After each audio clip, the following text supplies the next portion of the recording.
Welcome to the new episode.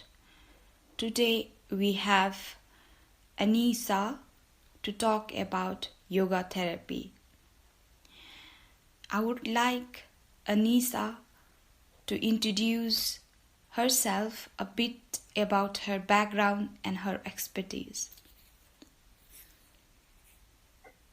Well, thanks for having me on. So my name is Anissa Hudak. I am a yoga therapist. I am trained to work with folks with struggling with PTSD, trauma-related issues, and TBIs, traumatic brain injuries.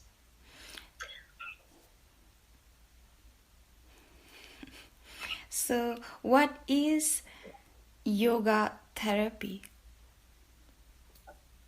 Well, if you think about yoga as a big pie, and we split the pie in half, on one side, we have fitness-based yoga. Mm-hmm.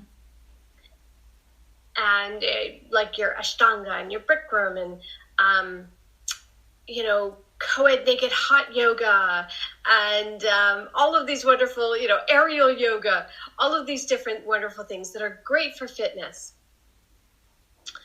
On the other side of the pie, we have yoga therapy. And that is really working with a group of people to help them achieve some goals. Mm-hmm. For instance, yoga therapy for cardiac rehab, for cancer, MS. Like I said, I work with PTSD and traumatic brain injuries. So, we are right now working, the season is addressing on why does, childhood survivor of sexual assault goes unreported for longer duration of time. So, keeping that on theme, the next question is, what are the practices that a survivor can,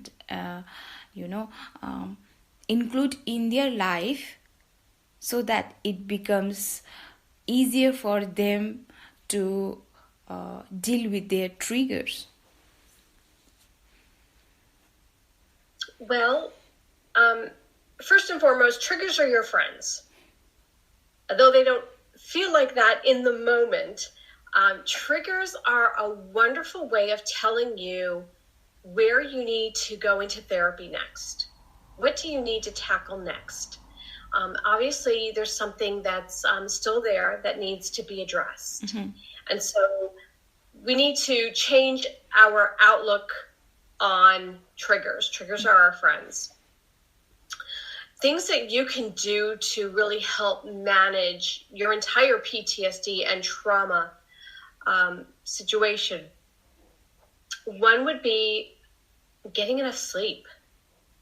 Okay. Really working on your sleep, working on your self-care, working on what you're eating. Those of us who have PTSD and trauma-related issues, there are certain foods we should be eating. There are certain foods we shouldn't be eating. Mm-hmm. So that's important. And then there's the physical, because we need to recalibrate the system. Mm-hmm. Your mind and your body are offline when we have a traumatic incident. And so we need to get them back online, talking to one another. And doing something physical is what's really going to help bridge that gap, believe it or not. Now, obviously, I'm a little biased. I think that yoga therapy is the way to do it. However, it's not the only way. For some people, running or walking or martial arts or kickboxing or something to that effect, where you're really working certain groups of muscles that actually hold on to trauma more than others. We're able to really utilize those muscle groups, work them to exhaustion, get them to release, and that is going to help you release the trauma stored in your body and be able to recalibrate your system. Wow, that's That's a very new method that I have never heard in this season. So, like, uh, the other question is, what are the challenges, some challenges you see, that was present earlier, and that is still present now, and how could we encounter those challenges in this field of yoga therapy, working with PTSD and trauma survivors? Yeah. I think one of the biggest challenges people face is not wanting to do the work. Mm-hmm. They're so afraid. There's so much fear about what happened and going there and getting into it that they put their head in the sand and they don't deal with it. And it gets to a point where their body and their mind start screaming at them. They have to address it. People don't want to go where the scary stuff is. Mm-hmm. And frankly, it's actually not as bad as they think it is once they get through it. And life is so much better on the other side of it. However, addressing it, that's where the big challenge is. I think people really don't want to or know how to address it. So, following with the conversation we are having right now, how to overcome those hurdles and identify the symptoms and triggers, so that you can address those challenges. I think one of the big things is knowing that you're not alone in this. Mm-hmm. You are not the only person that this has happened to. Mm-hmm. That's number one. Number two, we are not meant to recalibrate our systems and heal alone. Mm-hmm. It really does take a village. It takes a community in order to heal. And so, if you look at it, people who have, let's say, cancer, Mm-hmm. have a whole team of doctors that work with them, nurses, social workers. I mean, you name it, all kinds of folks are on their treatment team. Mm-hmm. Well, the same thing is necessary to heal from a traumatic experience. There's really no big difference between the two, believe it or not, Mm-hmm. in this sense. And so you need to create your own treatment team to help you heal. Unfortunately, when you have cancer, that team just kind of automatically happens. It just kind of comes in about. Whereas with your own mental health, you need to create that team, and that's important. And so creating that treatment team for yourself, getting the help that you need, and knowing that you're not alone. Mm-hmm. It takes more than just you. How much role does acceptance of what has happened to you is a part of you? It does not define your future, and your future is now.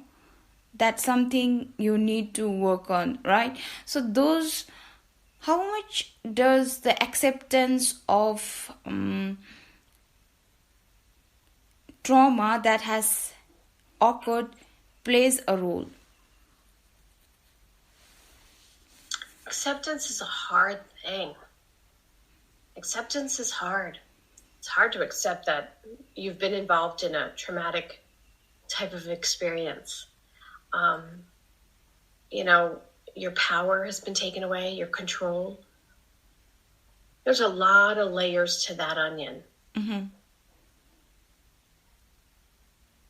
I think when you get to the point where you're ready to get the help and do the healing and do the work, I think the acceptance just really comes with it. Yeah, you've accepted that this situation has occurred.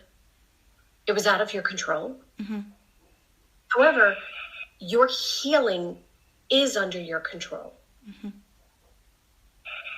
And so there's an acceptance of, yeah, this has happened. And now I need to take care of it and heal it. And is there any or any measures or any, anything a survivor can do from yoga therapy, from the perspective of yoga therapy?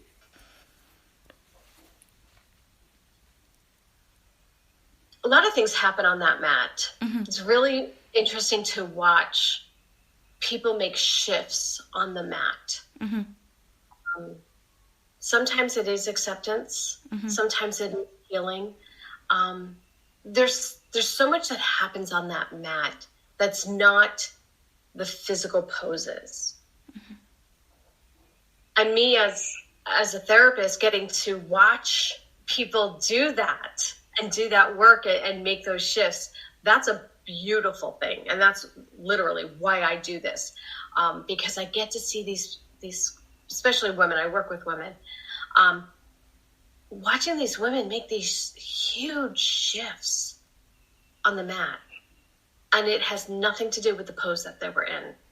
It has all to do with where they were in their mindset in that moment. Mm-hmm. And so that's a beautiful thing. And yoga therapy is the catalyst. It was the medium in which they were able to make that shift. What are the common practices a survivor can learn from yoga therapy?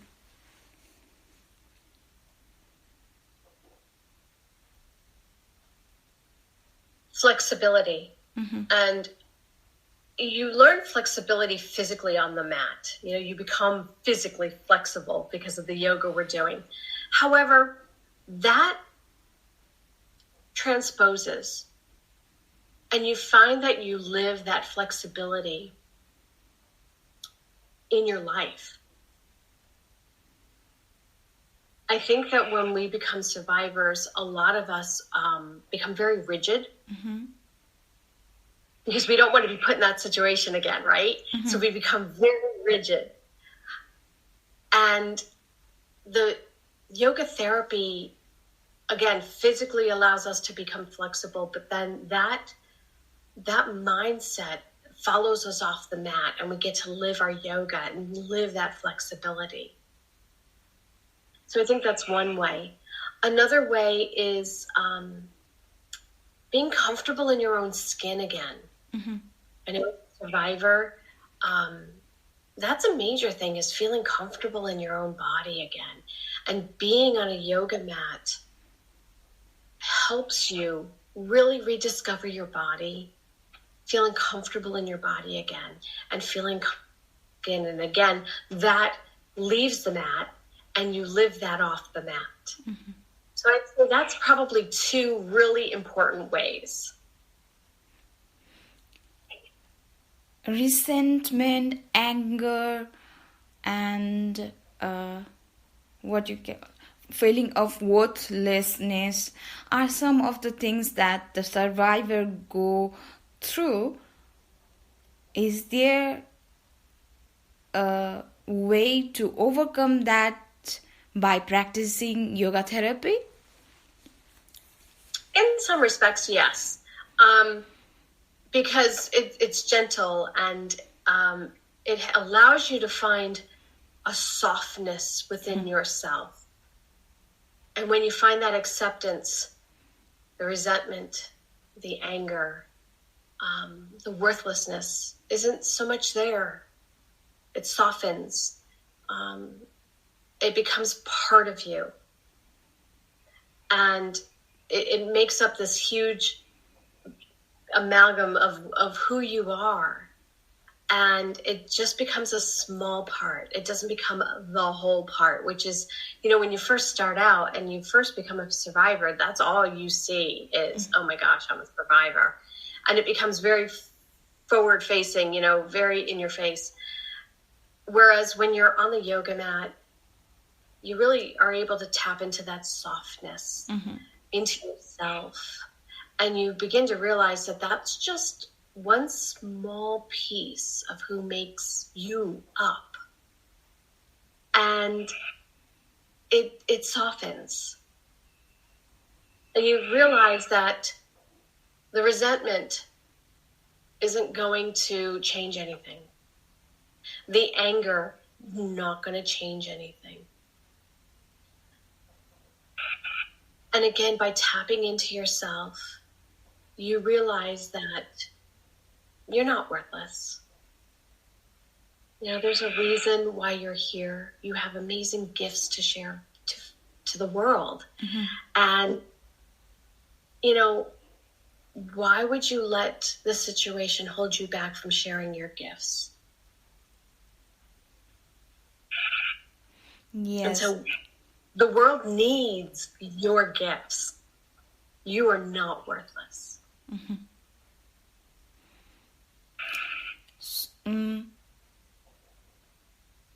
To elaborate on the things you have just said, is there any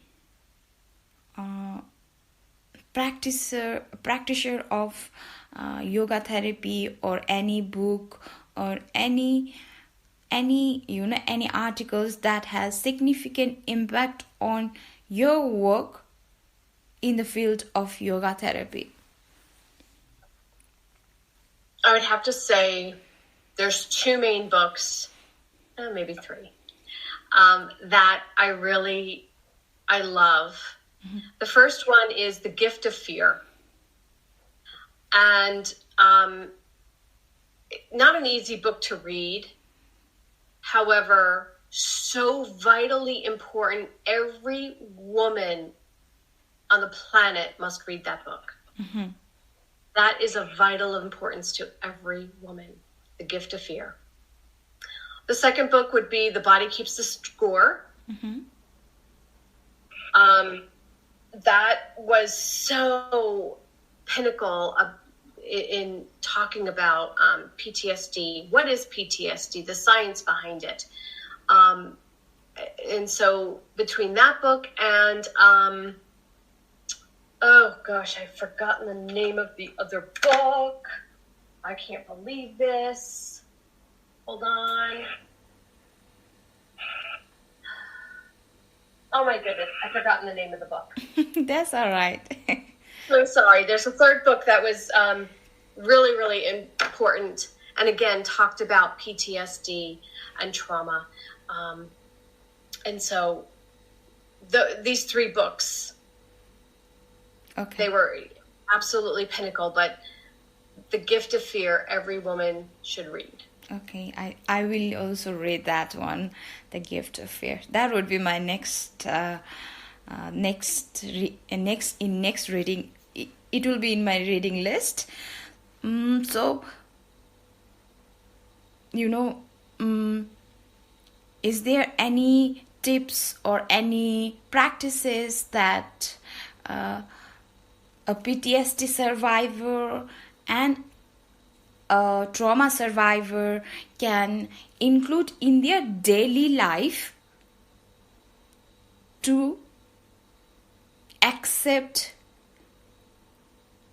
what has happened to them and to feel an amazing person? You're still alive. You are doing better.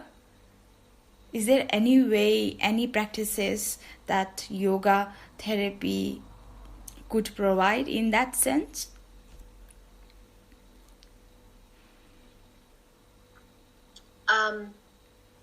Well, obviously, I feel like daily yoga therapy, obviously being on the mat daily is, key. Sometimes you're not able to do that. Life gets in the way. And so I think that giving yourself 5 minutes a day, whatever it is, whether it's, making yourself a cup of tea or taking a bath or lighting a candle or anything, and at the very least 5 minutes, that warms you from the inside out, gives to you, that nourishes your soul. Maybe it's talking to a particular friend. Maybe it's going for a walk. Whatever it is, do that daily or as often as you can. So it may not be yoga therapy. It might be something else, obviously. For me, it's a cup of tea. And in fact, I have a place in my house that I built. It looks like a tea room. And I can go there and I can make a cup of tea and I can just be me. And I don't necessarily have to talk to anyone. I don't have to be with anyone. I don't have to think about anything. I can just be there with making my cup of tea. And that really speaks to my soul.